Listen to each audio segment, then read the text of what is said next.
Hello everyone and good morning all of you. Welcome to the class for Indian Polity. Last 3 classes में हमने discuss किया था कम से कम 8th schedule, 8 अनुसूचियां हम पढ़ चुके हैं।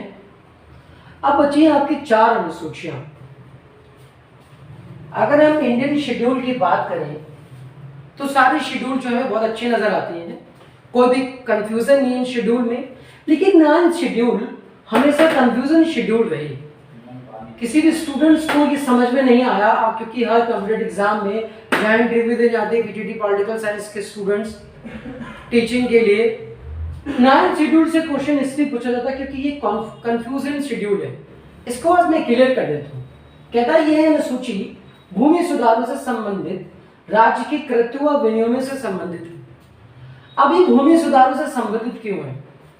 सिंपल सी बात है कि जब हम 9th शेड्यूल की बात करेंगे तो हमने एक चीज बात की थी कि 9th शेड्यूल फर्स्ट अमेंडमेंट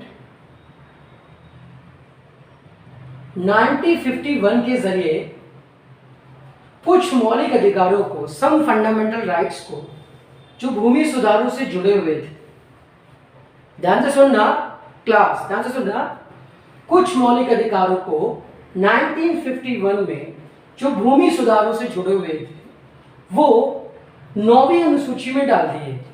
9वीं अनुसूची में डाल के ये कह दिया कि इन सारे मौलिक अधिकार जो भूमि सुधार से संबंधित हैं, यानी जो भी फंडामेंटल राइट्स हैं जो भूमि सुधार से संबंधित हैं, उन पर जुडिशियल रिव्यू नहीं होगा।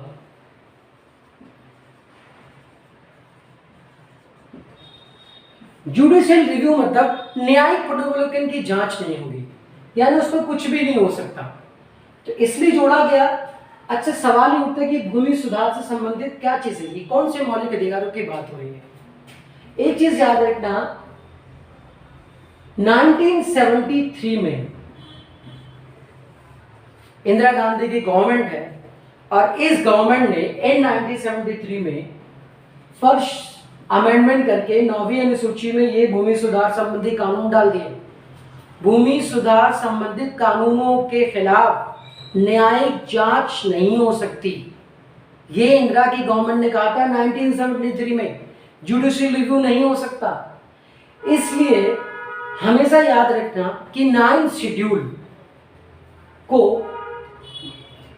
न्यायपालिका में लेके नहीं जा सकते। फर्स्ट, उस पर कोई जुडिशियल रिव्यू नहीं हो सकता, ना कहीं उस पर न्यायिक जांच हो सकती है।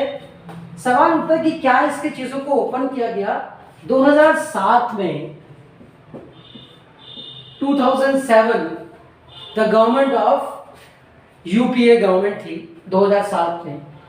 इस सन में भूमि सुधारों पर भी अब न्यायिक पुनर्विलोकन हो सकेगा। मैं बात कर रहा हूँ 2007 में। बैन 1973 में इंदिरा गांधी के पीरियड में लगा और 2007 में यूपी की गवर्नमेंट ने बैन हटा दिया और कहा कि अब इसकी न्यायिक जांच भी हो सकती है, आप अदालत जा सकते हैं और इस पर न्यायिक जांच हो सकती है। लेकिन स्टार्टिंग में आप यही बताएंगे कि भूमि सुधारों से संबंधित जो भी कानून 9वीं अनुसूची में जोड़े गए उन पर न्यायिक जांच नहीं हो सकती।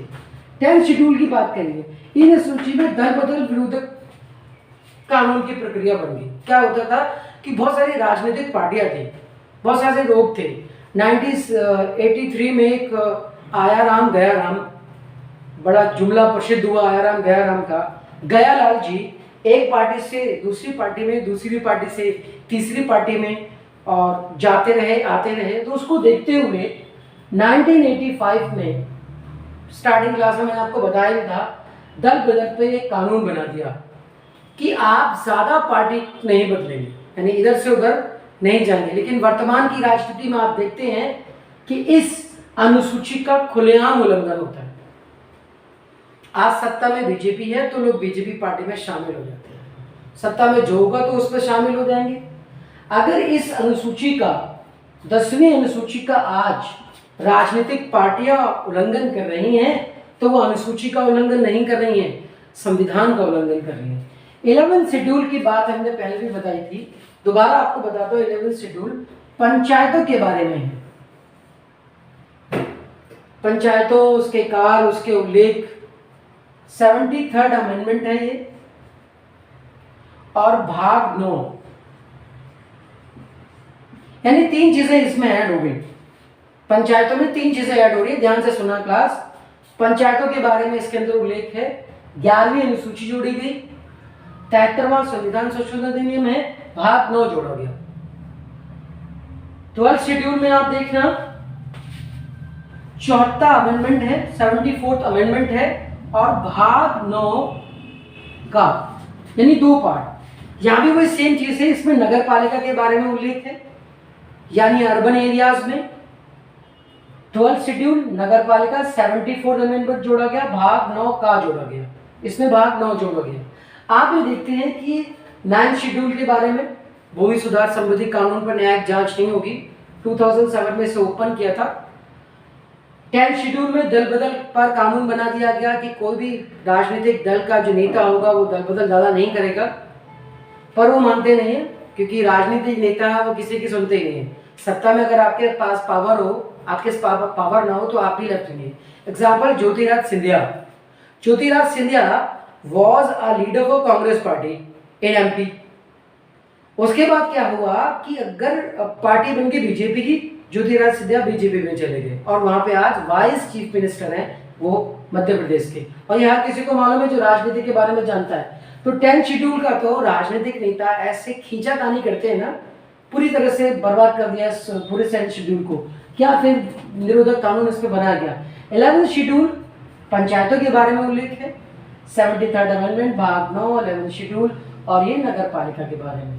तो 4 शेड्यूल, हर शेड्यूल में से ये शेड्यूल कंफ्यूजन थी।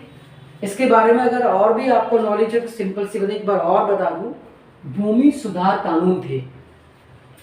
कुछ भूमि सुधार कानूनों को फर्स्ट अमेंडमेंट के जरिए 9वीं अनुसूची में जोड़ा गया। ध्यान से सुनना, कुछ भूमि सुधार कानूनों को फर्स्ट अमेंडमेंट के जरिए 9वीं अनुसूची में जोड़ा गया।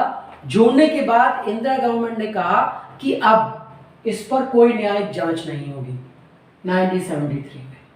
यानी कुछ भूमि सुधार कानून ऐसे हैं जो मौलिक अधिकारों के अंतर्गत आते हैं, उन पर न्यायिक जांच नहीं होगी। 2007 में इसे ओपन कर दिया गया कि आप भूमि सुधारों पर भी न्यायिक जांच कोर्ट में जाके करा सकते हैं। लेकिन पहले आप ये बोलेंगे कि पहले न्यायिक जांच नहीं होती थी।